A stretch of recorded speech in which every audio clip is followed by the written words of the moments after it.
ভাগ্যিস তুমি এসে গেছো, ভাগ্যিস ওরা ঘুমাচ্ছিল। এই ধরনের বাংলা বাক্যগুলোকে কিভাবে ইংলিশে বলবে সেটাই এখন দেখাবো। এখানে দেখো, ভাগ্যিস তুমি বাড়ি আছো বা ভালোই আছে তুমি বাড়ি আছো, এই যে এটা একটা সেট। আমি তিনটে সেট দেখিয়েছি, তিন জোড়া, এবং দুটো করে সেন্টেন্স আছে। দুটো করে সেন্টেন্স লিখেছি এই কারণে, কারণ দুটো সেন্টেন্সেরই অর্থ একই। তার মানে ভাগ্যিস তুমি বাড়ি আছো বা ভালোই হয়েছে তুমি বাড়ি আছো একই জিনিস। ভাগ্যিস ওই সময় ওখানে কেউ ছিল না বা ভালোই হয়েছে ওই সময় কেউ ওখানে ছিল না, একই কথা। মানে দুটো মানে একই কথা, কিন্তু ইংলিশটাকে আমরা একরকম ভাবে লিখবো। ভাগ্যিস ওরা সবাই ঘুমাচ্ছিল বা ভালোই হয়েছে ওরা সবাই ঘুমাচ্ছিল। এখানে দেখো, এই যে ভাগ্যিস কথাটা লেখা হয়েছে বা ভালোই হয়েছে এই কথাটা লেখা হয়েছে, এই কথাগুলো আমাদের প্রতিদিনের কথায় আমরা ব্যবহার করি এবং এই কথাগুলো বলার পর আরেকটা সেন্টেন্স বসাই। তার মানে পরের যে সেন্টেন্সগুলো সেগুলো যে কোনো টেন্সের ওপর হতে পারে। পরের যে সেন্টেন্স, পরের বলতে ভাগ্যিস বা ভালোই হয়েছে, ভাগ্যিস বা ভালোই হয়েছে এই কথাগুলোর পরে যে সেন্টেন্সটা তোমরা ব্যবহার করতে চাইছো সেই সেন্টেন্সটা যে কোনো টেন্সে হতে পারে। তার মানে শুধু ভাগ্যিস বা ভালোই হয়েছে এইটুকু জানলেই এখানে কিন্তু বাকি কাজটা হয়ে গেল। তাহলে দেখে নাও, ভাগ্যিস বা ভালোই হয়েছে।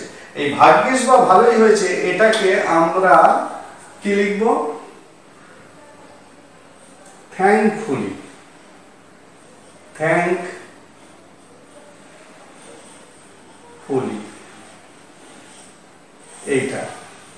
এইটাই হলো ভাগ্যিস বা ভালোই হয়েছে। ঠিক আছে, খুব পরিচিত শব্দ, সবার কাছে এটা পরিচিত শব্দ। তো এই পরিচিত শব্দটার বাংলা মানেই হলো ভাগ্যিস বা ভালোই হয়েছে, থ্যাঙ্কফুলি। তাহলে প্রত্যেকটা সেন্টেন্সের আগে আমি থ্যাঙ্কফুলি যোগ করে পরের সেন্টেন্সটাকে টেন্স ওয়াইজ বা টাইম অনুযায়ী আমরা যদি ইংলিশে কনভার্ট করি তাহলেই এই ধরনের সেন্টেন্সগুলো কমপ্লিট হয়ে যায়। তাহলে দেখে নাও, ভাগ্যিস তুমি বাড়ি আছো, তাহলে থ্যাঙ্কফুলি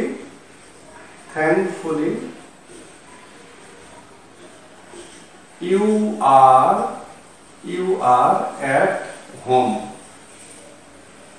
ঠিক আছে, কি দাঁড়ালো? Thankfully you are at home. পরেরটা, ভাগ্যিস ওই সময় ওখানে কেউ ছিল না, কি হবে? Thankfully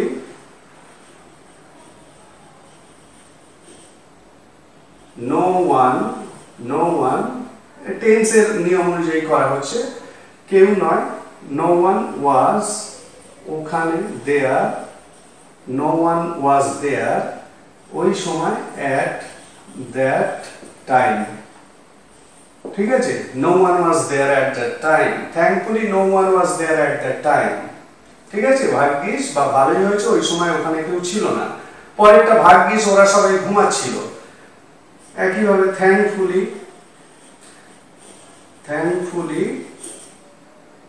they were, past continuous tense আছে, they were all sleeping।